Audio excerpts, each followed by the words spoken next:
India और श्रीलंका 11 के बीच 3 दिवसीय प्रैक्टिस मैच की शुरुआत हो चुकी है और पहले दिन भारतीय गेंदबाजों का बुरा हाल देखने को मिला। कई सारे पॉइंट्स हैं जिनके बारे में चर्चा करेंगे। अंकित मेरे साथ जुड़ चुके हैं। अंकित, जिस तरीके से भारतीय टीम के लिए पहला दिन रहा, विकेटों के लिए तरसते हुए हमारे गेंदबाज नजर आए हैं। बिल्कुल बिल्कुल ऐसा लग ही नहीं रहा कि टीम इंडिया जो है एक सीनियर खिलाड़ियों के साथ खेल रही है। वार्म अप मैच है श्रीलंका 11 में भी देखे तो कोई बड़े नाम नहीं शामिल। रत्नायके हो गए जिनके पास एक्सपीरियंस है हाल में श्रीलंका टीम से खेलने का, उनके अलावा कोई भी ऐसा बल्लेबाज नहीं जो लगातार श्रीलंका की इंटरनेशनल टीम के साथ खेलता हो। फिर भी टीम इंडिया की जो गेंदबाज है, आप देखिए वार्म अप मैच में सभी गेंदबाजों ने गेंदबाजी कराई है, फिर भी शुरुआती विकेट लेने में हमारे तेज गेंदबाज सक्षम नहीं दिखे। प्रसिद्ध कृष्णा, मोहम्मद सिराज लय से भटके हुए नजर आए। वो भी श्रीलंकन बल्लेबाजों की जल्दबाजी रही कि उनको विकेट मिल गई, यानी कि अगर वो गलत शॉट नहीं खेलते, आप देखिए कुलदीप यादव की गेंद पर गलत शॉट खेला गया, गुरनूर बरार पर रत्नायके ने पुल शॉट मारा, वहां विकेट मिली। उसके अलावा अगर देखा जाए तो टेस्ट क्रिकेट में कहते हैं ना, स्लिप में आपने स्विंग से विकेट ली, बाउंसर से परेशान किया, ऐसा कुछ भी देखने को नहीं मिला।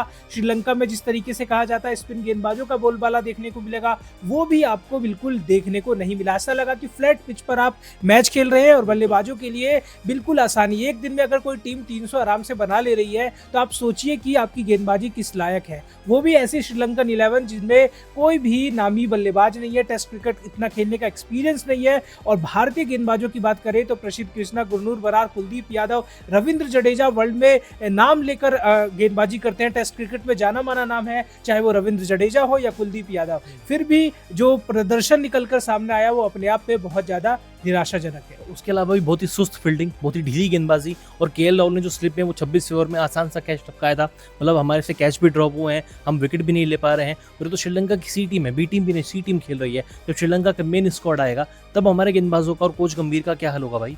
बिल्कुल अभी से आप एक्सपोज हो रहे हो ना। श्रीलंका को भी पता चल गया कि उनके गेंदबाजों के पास वो दमखम नहीं है। अगर उन्होंने सूझबूझ से बल्लेबाजी कर ली तो अगर वो 300 साढ़े 300 के पास पहुंच जाएंगे तो फिर टीम इंडिया के लिए चिंता की बात होगी। अगर वहां पे देखिए श्रीलंका अपने मेन स्पिनर्स को लेके उतरी नहीं है अभी, उनके पास भी अच्छे स्पिनर है। बल्लेबाजों की बात करें तो वो भी बेहतरीन फॉर्म में दिखते हैं। टेस्ट क्रिकेट की बात करें तो श्रीलंका पेसेंस के साथ क्रिकेट खेलती है। जल्दबाजी जो दिखाते हैं हमारे बल्लेबाज दिखाते हैं, और जो फंसते भी नजर आते हैं टीम इंडिया के बल्लेबाज स्पिनर्स के को लेकर ही फंसते हैं। तो ऐसे में team India warm up match में ही एक्सपोज हो गई है। उनको भी पता चल गया है कि जसप्रीत बुमराह के ना रहने पर सिराज, प्रसिद्ध कृष्णा, गुरनूर बरार उस लय में दिखेंगे नहीं। अगर शुरुआती विकेट नहीं मिली और टेस्ट क्रिकेट में जो पहले बैटिंग करने वाली टीम है वो अगर 400 साढ़े 400 के आसपास पहुंच गई तो आपको फिर मैच में बहुत ज्यादा मुश्किलों का सामना करना पड़ेगा। और देखिए टीम इंडिया पूरे मेन स्क्वाड के साथ खेल रही है। श्रीलंका 11 में कोई भी ऐसा नाम नहीं है जो बिल्कुल जो प्लेइंग 11 का हिस्सा बन पाए। रत्नायके एक नाम हो सकते हैं, लेकिन उसके अलावा देखा जाए तो अभी गेंदबाजी की बात करें तो टीम इंडिया की बॉलिंग पूरी तरह से पहले दिन एक्सपोज हो गई है। और श्रीलंका की बल्लेबाजी में भले ही कोई बड़ा नाम ना हो, लेकिन इनके पास अविष्का फर्नांडो भी हैं, लहिरू कुमारा भी हैं, जो कि जाने माने तेज गेंदबाज है और तीनों फॉर्मेट खेलते हैं श्रीलंका के लिए।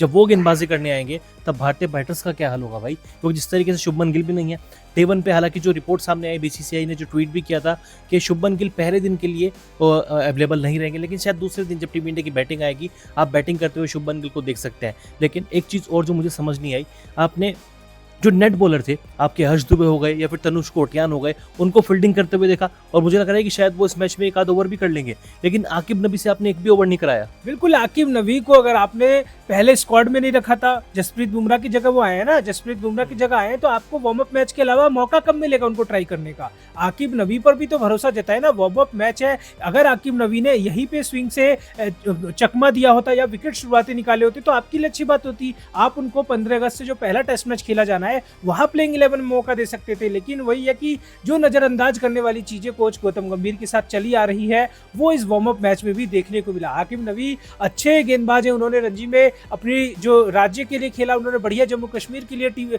किया है, वहां पे विकेट निकालते हैं और बैटिंग से भी आपको समस्या नहीं मिलेगी। आकिब नबी अच्छे बल्लेबाज भी है, फिर भी अगर वार्म अप में आप ट्राई नहीं कर रहे हो तो ये आपकी गलती है। आप देखिए आपके गेंदबाज पूरी तरह से एक्सपोज हुए हैं, वार्म अप में तो मौका है ना कि आप ट्राई करो, आपने आकिब नबी को ट्राई नहीं किया, फिर आपको जब प्लेइंग 11 असली बनानी होगी, आप इन्हीं गेंदबाजों में से चुनेंगे जो पूरी तरीके से वार्म अप मैच में एक्सपोज हो गए हैं, वो मेन टीम के सामने क्या करेंगे। अगर आपने आकिब नबी को ट्राई किया होता, ऑप्शन खुले रहते, आप फिर सोच विचार कर प्लेइंग 11 तैयार कर सकते थे, लेकिन जिसको मौका ही नहीं दिया उसको आप डायरेक्ट एंट्री भी दोगे तो उस पर भी सवाल उठेंगे। आकिब नबी का प्रदर्शन अगर नहीं भी अच्छा रहा, फिर ये भी तो आप ही से पूछा जाएगा ना कि आपने जब वार्म अप में नहीं खिलाया तो डायरेक्ट प्लेइंग 11 में एंट्री कैसे दे दी। बिल्कुल, ये तो एक बहुत बढ़िया मौका था ना। ये तो वार्म अप मैच है, यहाँ पे आपकी पूरे स्क्वाड के सभी प्लेयर्स खेल सकते हैं। ऐसे नहीं है कि भाई आपने 11 चुन ली, आकिब नबी के साथ नाइंसाफी हो गई। आप यहाँ पे आकिब नबी को चांस दे सकते थे, और ऐसा नहीं है कि आप मतलब ठीक है 2 सेशन निकल गए, तीसरे सेशन में जब आपके पहले 2 सेशन में इतना बुरा हाल हुआ, आखिरी सेशन में चलिए ठीक है एक आध स्पेल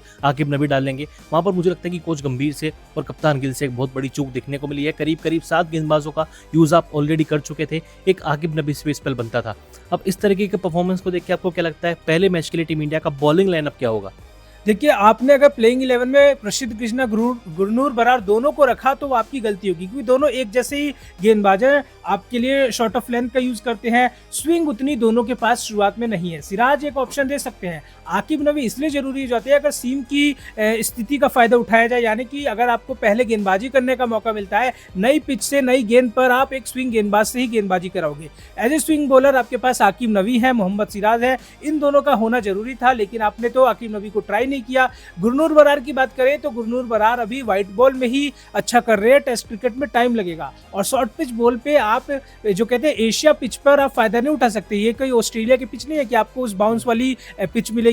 श्रीलंका को भी पता है कि भाई यहाँ पर असली लड़ाई स्पिन गेंदबाजों को लेकर होती है, वो आपको इतनी आसानी से वैसी पिचेस नहीं दे देंगे जो आपकी गेंदबाजों के हित में हो। तो इसलिए आपको प्लेइंग 11 में एक गेंदबाज ऐसा रखना चाहिए था जो नई गेंद से आपको विकेट निकाल कर दे। अगर हमारे गेंदबाजों पर नजर डाले तो मोहम्मद सिराज के अलावा दोनों गेंदबाज अभी फीके साबित होते हैं जो नई गेंद से आपको टेस्ट क्रिकेट में विकेट निकाले। स्पिनर की बात करें तो रविंद्र जडेजा अगर टर्न नहीं है फीके, वो भी एक सीधी बॉल डालते हैं। और इसके बाद कुलदीप यादव देखिए, वो भी वार्म अप में उतने प्रभावी साबित नहीं हुए जितना उनसे उम्मीद होती है कि मिस्ट्री गेंदबाज है, आपके चाइनामैन गेंदबाज है। वो ऐसे बल्लेबाजों को परेशान करते हैं जिन्होंने ज्यादा टेस्ट क्रिकेट नहीं खेली और जिन्होंने अच्छे गेंदबाजों का सामना नहीं किया। श्रीलंका एक ऐसी कंट्री है जहां पे अच्छे स्पिन गेंदबाज भी निकलकर सामने आए हैं और उनको खेलने का भी अंदाजा है, तो टीम इंडिया के लिए आसान नहीं रहने वाला। ऐसा हो सकता है कि सिर्फ आप एक ही पेसर के साथ जाए, मोहम्मद सिराज के साथ, क्योंकि आपके प्रीमियम बॉलर वही होते हैं जब बुमराह नहीं खेल रहे होते। बाकी कुलदीप भी खेल रहे होंगे, सारांश जैन भी खेल सकते हैं, कुलदीप यादव भी और रविंद्र जडेजा भी खेल सकते हैं। देखिए, सारांश जैन पर नजर डाले ना, सारांश जैन पर नजर डाले तो रियलिटी यही है कि आपने किस बेसिस पे उनका सिलेक्शन कर लिया है। अगर रियलिटी मैं बताऊं तो डोमेस्टिक क्रिकेट हमारा उतना उच्च लेवल का नहीं है। अगर आप डोमेस्टिक क्रिकेट को ही देखकर तवज्जो देते हो तो सरफराज खान इस टीम का हिस्सा होने चाहिए थे। कभी किसी खिलाड़ी को आप ये कह के नजरअंदाज कर देते हो कि भाई उनकी जगह नहीं बनती, कभी अचानक आप 33 वर्ष के खिलाड़ी को एंट्री दे देते हो। वार्म अप में भी आप उनकी गेंदबाजी देखो, एक साधारण ऑफ स्पिनर, अगर आप किसी से बोला जाए यशस्वी जायसवाल तो वैसे लेग स्पिन कराते हैं, अगर किसी भी ऐसे बल्लेबाज से भी कह दिया जाए ना, वो नॉर्मल सारांश जैन जैसी गेंदबाजी कर लेंगे। इतने प्रभावी तो वार्म अप में दिखे नहीं सारांश जैन, जिनकी एंट्री आपने डायरेक्ट टीम इंडिया में करा दी। अगर डोमेस्टिक को इतना तवज्जो दे रहे हो तो बहुत से ऐसे खिलाड़ी हैं जिन्होंने बैटिंग में आपके करंट प्लेयरों से बढ़िया किया है, उनको आप मौका देते ना। फिर आपने सरफराज खान के समय तो ये कह दिया कि भाई हमारी टीम में जगह नहीं बनती इनकी। आपने किस अभी ऋषभ पंत को देखा जाए तो उन्होंने टेस्ट क्रिकेट में अच्छा किया, लेकिन जो फ्लॉप होते हैं, क्या आप उस समय बल्लेबाजों को ये कह के हटाते हो कि डोमेस्टिक में इन्होंने अच्छा किया है, चलो आप हम इनको एंट्री देते हो? तो आप प्लेइंग 11 अपनी मन से बना रहे हो। यही वजह है कि वार्म अप मैच में भी हमारी इतनी बुरी तरीके से फजीहत हो रही है। आप खुद भी देखें, सारांश जैन में वो लय दिख ही नहीं रही कि वो विकेट निकाल पाएंगे। ये वार्म अप मैच में तो श्रीलंका के सी टीम खेल रही है, अगर यहीं पे मेन टीम होती ना, वो गलत शॉट खेलती नहीं, और जो 300 तक आज श्रीलंका की टीम पहुंच रही है वो आज पहले दिन में ही 400 के पार हो जाते। फिर भी मेरा वही सवाल कि एक पेसर बाकी सब स्पिनर।